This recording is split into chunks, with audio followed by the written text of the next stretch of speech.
بسم اللہ الرحمن الرحیم نحمدہ ونصلی علی رسولہ الکریم قال رسول اللہ صلی اللہ علیہ وسلم سل من قطعک واعف عن من ظلمک واحسن الی من اساء الیک۔ جناب نبی کریم صلی اللہ علیہ وسلم کے ارشاد کا مفہوم ہے کہ جو توڑے اس سے جوڑو، جو ظلم کرے اس کو معاف کر دو، اور جو برا سلوک کرے اس سے اچھا سلوک کرو۔ اس حدیث میں ہم کو بنیادی چیز جو ملتی ہے وہ صلہ رحمی ہے۔ نبی کریم صلی اللہ علیہ وسلم کے ارشادات جامع ہوا کرتے ہیں،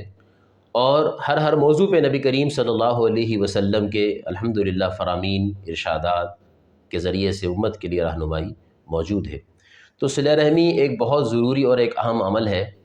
جس کی اس معاشرے کے اندر بہت کمی پائی جاتی ہے۔ اکثر گھروں کے اندر ناراضگیاں ہیں، مردوں کی آپس میں، عورتوں کی آپس میں، رشتہ داروں کی آپس میں۔ تو صلہ رحمی کو جو ہے وجود دینا ہے، قطع رحمی کو ختم کرنا ہے، اور شریعت نے اس کے بڑے فضائل بیان کیے ہیں۔ فرمایا حدیث پاک کا مفہوم ہے کہ جو اپنے کسی عزیز رشتہ دار سے ملنے کے لیے جاتا ہے صلہ رحمی کے عنوان پہ، اللہ سبحانہ و تعالیٰ اس کی عمر میں برکت عطا فرماتے ہیں،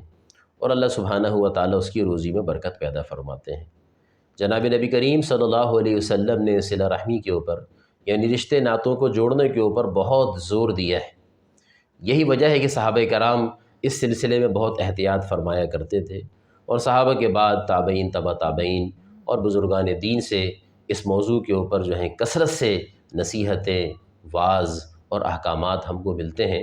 کہ صلہ رحمی کو فروغ دیا جائے اور قطع رحمی سے اجتناب کیا جائے۔ قطع رحمی دراصل اللہ سبحانہ و تعالیٰ کی ناراضگی کی ایک شکل ہے، یعنی جن لوگوں سے اللہ ناراض ہوتے ہیں وہ لوگ پھر قطع رحمی کے مرض کے اندر مبتلا ہو جاتے ہیں، اور جن لوگوں سے اللہ سبحانہ و تعالیٰ راضی ہوتے ہیں اللہ سبحانہ و تعالیٰ ان کو صلہ رحمی کی طرف چلا دیتے ہیں۔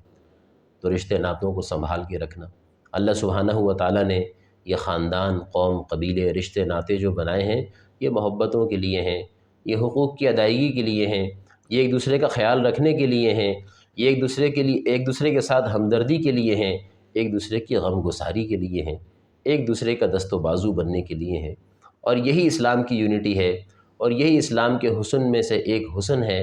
کہ مسلمان ایک دوسرے کے رشتے ناتوں کا احترام کرتے ہیں،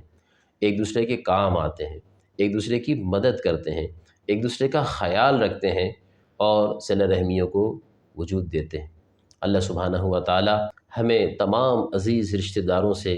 اپنے روابط، اپنے رشتے ناتے، اپنے تعلقات برقرار رکھنے کی توفیق عطا فرمائے۔ جن سے ناراضگیاں ہیں تو خدا را ان سے ہم معافی تلافی کر لیں، اللہ کی رضا کے لیے ہم چھوٹے بن جائیں۔ حدیث پاک میں آتا ہے من تواضع للہ رفعہ اللہ، جو اللہ کے لیے تواضع کرے گا اللہ سبحانہ و تعالیٰ اس کو بلندی عطا فرمائیں گے۔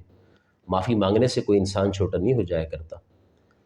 کسی مسلمان کو منانے سے کوئی مسلمان چھوٹا نہیں ہو جایا کرتا،